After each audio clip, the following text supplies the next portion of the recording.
Shocking, hala, nagkagulo sa palasyo mga kabinete.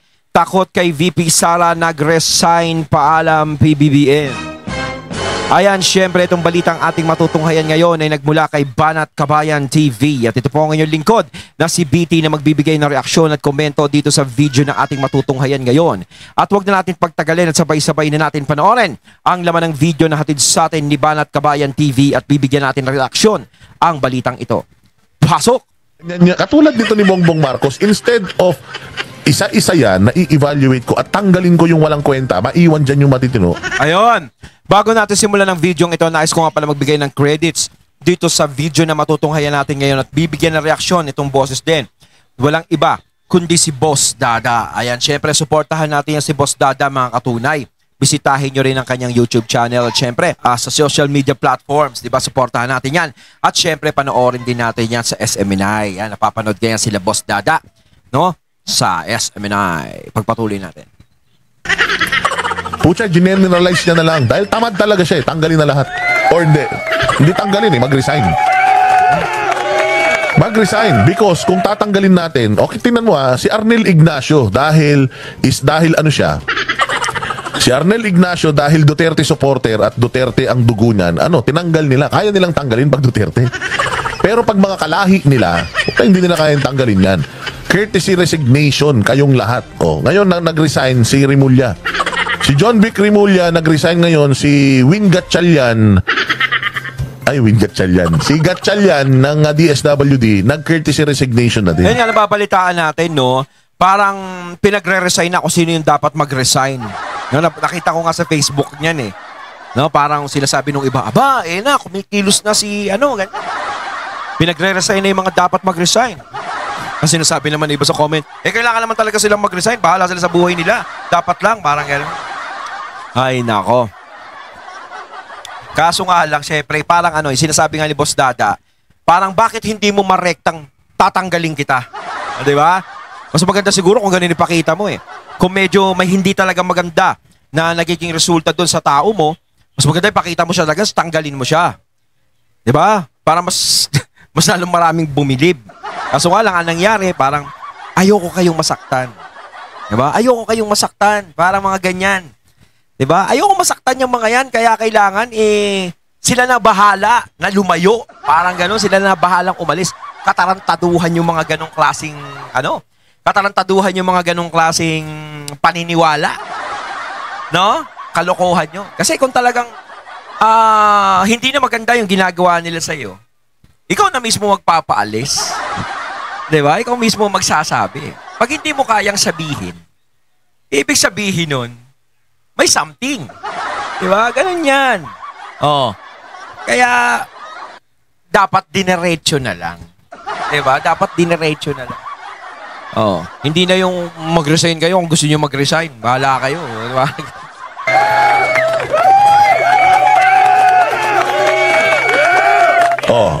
Sige, nag-resign etong mga cabinet secretaries mo. Anong plano mo, sir, pag nag-resign sila? Anong plano mo? Dyan sa DILG, nag-resign si Rimulya. So, anong plano mo? Headless chicken sila ngayon. Yung opisina nila, kung sino-sino nagdidesisyon dyan. Dahil pa namang kupal sa gobyerno. Ang daming, kung umasta, kala mo sila may-ari ng opisina. Wala na yung, DILG secretary. So, paano na ngayon? So, nag-resign na si Rimulya. Gaano katagal na walang DILG secretary? Ang DSWD, si Gatchalian, na gano'n na, nag-resign na courtesy resignation na din. So, paano? Paano ngayon? Mga kaibigan mo lahat yan. Di ang gagawin mo lang, hindi, wag kayong mag-resign. Dinidecline ko yung resignation nyo. Hindi, ikaw Rimulya, nagre-resign ka, hindi ko tatanggapin yung resignation mo. Ikaw din, Gatchalian, hindi ko tatanggapin yung resignation. Puta, pinag-resign mo pa. Hindi, kasi kita mo sa kalagitnaan ng iyong termino, paalis ka na, pahina na yung kapit mo sa kapangyarihan, tapos lahat ng mga cabinet secretaries mo, tatanggalin mo pa.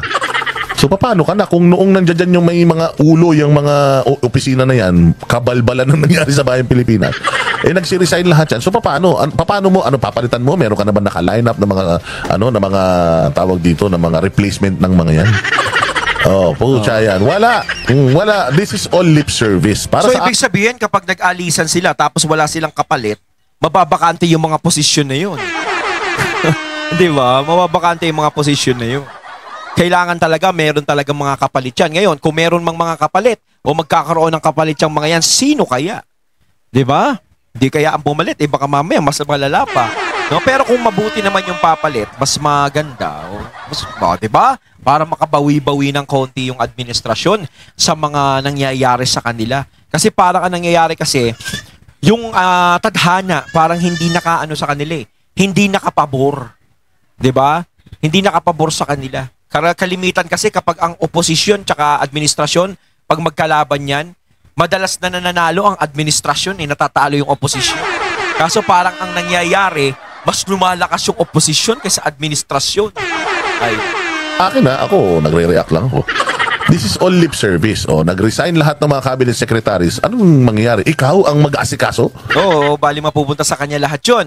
Sinasabi ko nga kanina, bali, ano yun, kapag nag-resign lahat yan, ikaw na lang mag-isa, parang ganito.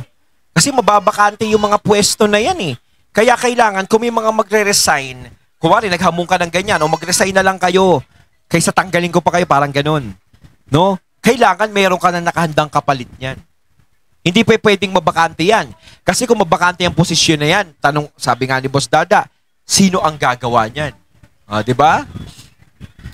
Sa lahat ng mga ahensya ng gobyerno na yan, magiging ikaw yung interim na secretary sa mga ahensya na yan. Diyan nga si Department of Agriculture, isang taong kang secretary ng agriculture. Habang presidente ka, wala kang naipatupad na matino dyan eh. Tantakin mo, ikaw na magdidesisyon bilang presidente, ikaw pa yung Department of Agriculture secretary. Lahat ng resources ng Pilipinas. Daming trabaho no? Boss Dada, wag na tayo magtaka naman. Si Tambi nga di ba? House Speaker, tapos kita mo, namimigay ng ayuda, pumupunta sa mga palengke, ang dami niyang trabaho, no? Parang sila no? Sipag. Lahat kaya namin yan. Hindi namin kailangan ng tao. Malay natin ganun. Pilipinas, pwede mong gamitin para mapalago yung Department of Agriculture. Wala kang nagawa eh. Hindi mo nga napalago yung agriculture sector noong ikaw ang Department of Agriculture Secretary. Paano na kung mawawalan sila ng ng department head ng secretary? But all in all, trabahong tamad na naman ito. Hindi mo kayang isa-isahin at i-evaluate yung mga tao mo dahil di mo rin naman alam talaga yung trabaho nila. Dahil nga wala kang nga nito. Kaya pinag-resign mo na lang. Tapos ang gagawin mo, mag-a-appoint ka ulit ng mga tao to your liking. Ikaw ulit yung mamimili. Taong bayan ba mamimili nang ilalagay mo dyan? Hindi. Ikaw pa rin. So yung ilalagay mong tao dyan, ganot kami kasigurado na magtatrabaho ng matino yan. Walang kasiguraduhan. So anong magiging maganda dito sa ginawa mo? Wala. Basta lang, masabi lang na may magawa siya. Basta lang masabi na meron siyang maayos na sino pa ba yung mga nag-resign, no? Kasi ito nakikita ko ngayon sa social media, mga bossing. Nakikita ko nga yung mga nagre-resign.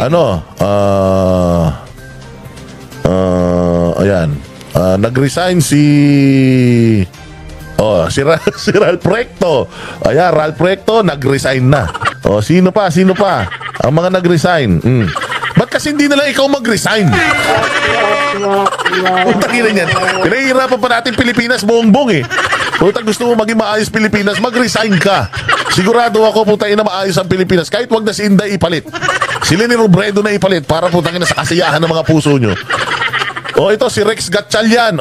Rex Gatchalian, I serve at the pressure, immediately resign. Tingnan mo. Si Boss Dada. Putang ina, style ng mga to. Yung mga nag-resign na yan, ibabalik niya yan. Hindi, maganda ginawa mo sa balik ka. Hindi, maganda ginawa balik ka. Puta, style lang to eh. Sino pa nag-resign? Lilo muna kayo ha. Diyan mo, kasi masyado kayong mainit, palamig muna kayo. Kaso nga lang, syempre, 3 years na lang yun nalalabi. No, hindi naman pwede magpalamig. No, sana hindi na lang niya pinayagan mag-resign. Total, nandiyan na rin naman eh. No, tuloy-tuloy na lang.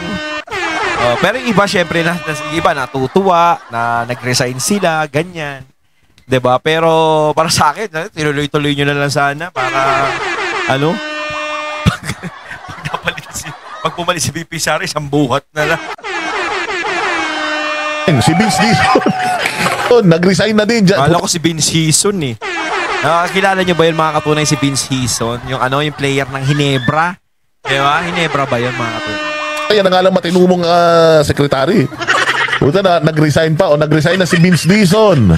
Dami nagre-resign, sino pa ang nagre-resign?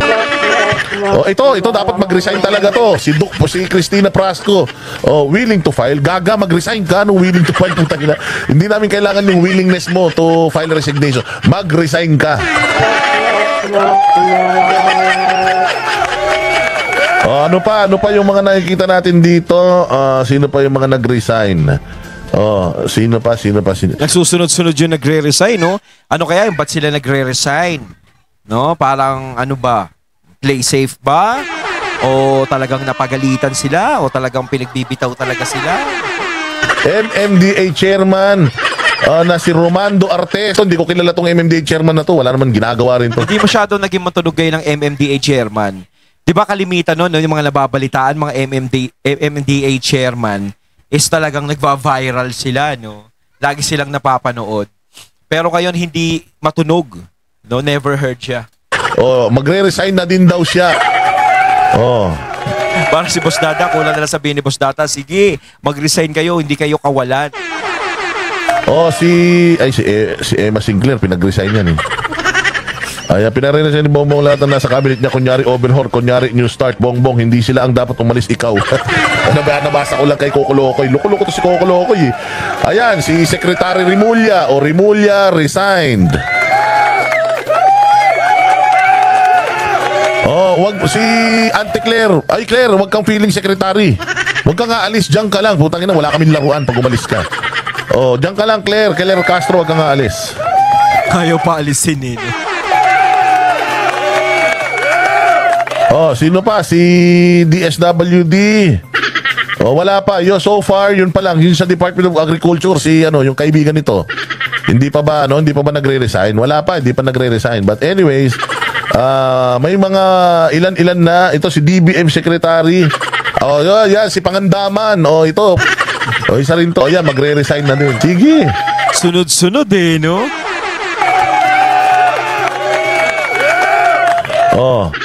Si Chairman kapag nag-resign yan, di ba? Tinatanong ko nga kanina, sino mga papalit dyan? Ayaw talaga umalis ni Chairman Garcia. The commission, Chairman Garcia is not part of courtesy resignation directive. Saan niya? Sa Comelec? Marcos, as commission is not part of executive department. Matindi yung kapit. Pati si Bersamin, umalis na mga bossing, hindi na po. Miyembro ng gabinete si Bersamin. Okay, so sino na? Nagkakaubos-ubusan na sila. Nagkaalisan na isa-isa. Hindi lang isa-isa, sabay-sabay sila. Sino pa ang mga nawala? Agriculture, nagsuminit. Ano ba to? Ito yung sinasabi na lilinisin ang administrasyon. Parang ganon. Ibig sabihin parang ito mga to madudumi. Parang sila yung nagiging dumi. Ganon. Nawa kung lilinisin, sige, very good. Maganda yun. No? Para sa ikabubuti ng ating gobyerno. Sana nga, ganun nga ang mangyari. Huwag sana lumala yung mas malala. Mahirap kasi yung ganun eh. Kasi mga taong bayan ang nagiging kawawa dito eh. Hindi naman kayo, hindi naman yung mga matataas na tao, yung mga maliliit na taong nagiging kawawa at yung nasa gitna lang. Okay, pati si Agriculture Secretary Laurel, Francisco Chu Laurel, wala na rin. Palakpakan. Tangin na nyo. Sige, alisin. Basta tayo bukas, babalik lahat yung mga yan. Sino pa? Parang lay low lang, lay low. Kapag bumalik yung mga yan, ay, nako. Ganun na nga, may ibig sabihin talaga. Resign.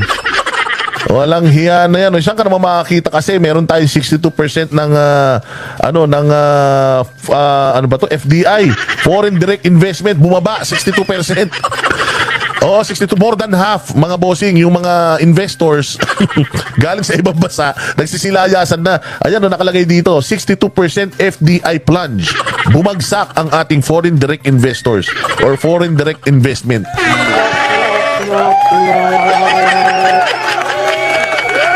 Ano pa? Sino pa? Natawa ko kay Boss Dada eh. Ano pa, hoy? Ano, mag-resign pa ba kayo dyan? Sabay-sabay na. Ano pa mga nag-resign, no? Yan na, tandaan nyo yung mga pinagsasabi ko, ha? Pero sa karamihan nitong mga ano na to, karamihan nitong mga pinag-resign na to, eh, lahat dapat mag-resign, pati si Bongbong, isama nyo na. Naubos yung tao sa gobyerno eh, no? So yan ang mga nag-resign na. Nag-resign si Bersamin, si Recto, Vince Dizon, si yung anak ni Gwen Garcia, di niya pa alam. Baka kulang pa yung kanyang yung anak ni Garcia ni Gwen.